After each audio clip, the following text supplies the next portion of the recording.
Hello, maayong buntag mga kadang. Kadang ka ba? Or animal ka? Good morning mga katanan, no? Good morning po sa lahat ng mga viewers ko. So ngayon is magluluto tayo ng puso ng saging salad, 'di ba? Alam nyo ba na maraming vitamins na makukuha natin sa puso ng saging? Ah, Sabi nila good for the heart daw, 'di ba?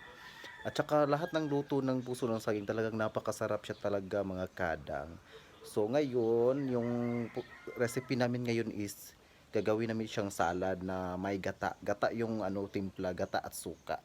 So bago yan, mag-intro tayo at patuloy po kayong manonood and let's go!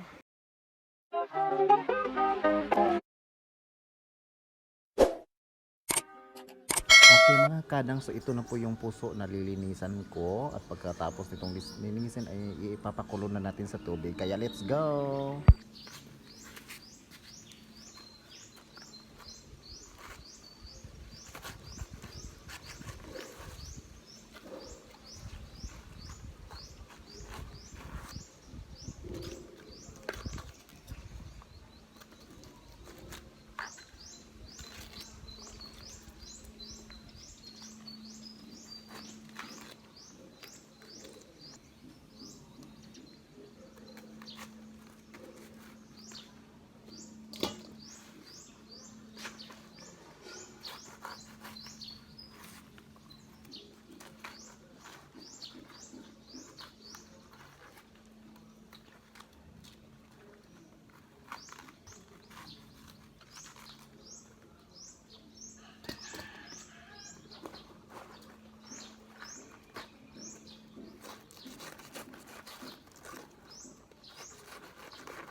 So ayan siya pagkatapos kong banatan. So pagkatapos nito ay pakukuluan siya para maging malambot at saka yun na yun.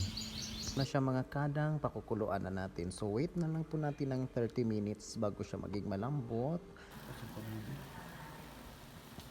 So malambot na po siya at ipapadrain to para hindi siya ipapalamig. Luto na dahil. So malambot na siya. At habang pinapalamig pa namin yung puso ng saging, so magre-ready muna tayo ng mga spices o mga ingredients. I-ready muna natin siya bago natin siya isasalang yung puso ng saging sa gata.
Ayan, dahil malamig na siya, tinanggalan siya ng subok, yung matigas sa gitna. At pagkatapos nito, ay sinasala na yung gata. Kasi ito yung mismong isasabaw doon sa puso ng saging. At tapos yung suka yung ano niya, dinlagay na tubig para hindi talaga siya tubig talaga yung halo. Suka talaga siya, suka at gata.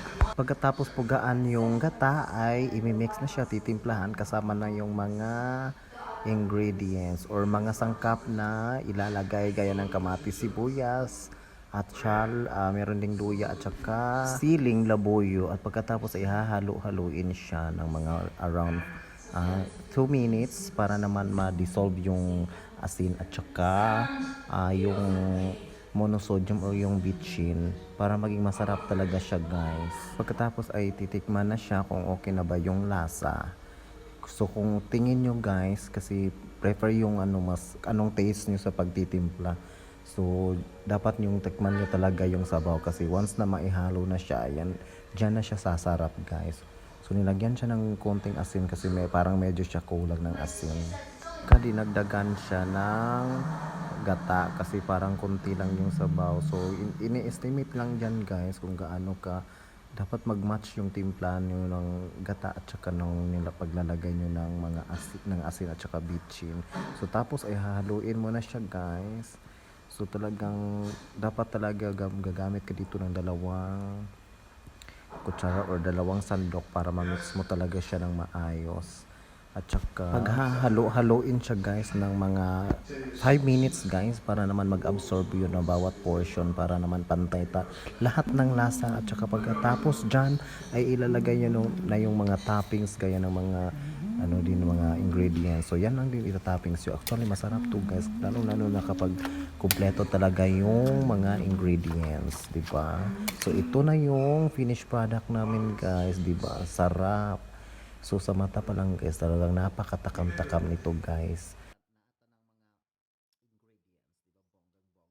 Mauto siya among finished product, di ba? Lami ka siya pagkaluto, yun, maka-addict. Mura siyang barungoy. Di ba? Maka-addict. So maura to siya guys, and thank you so much for watching. I love you so much. I love you all. Mwah, mwah, mwah.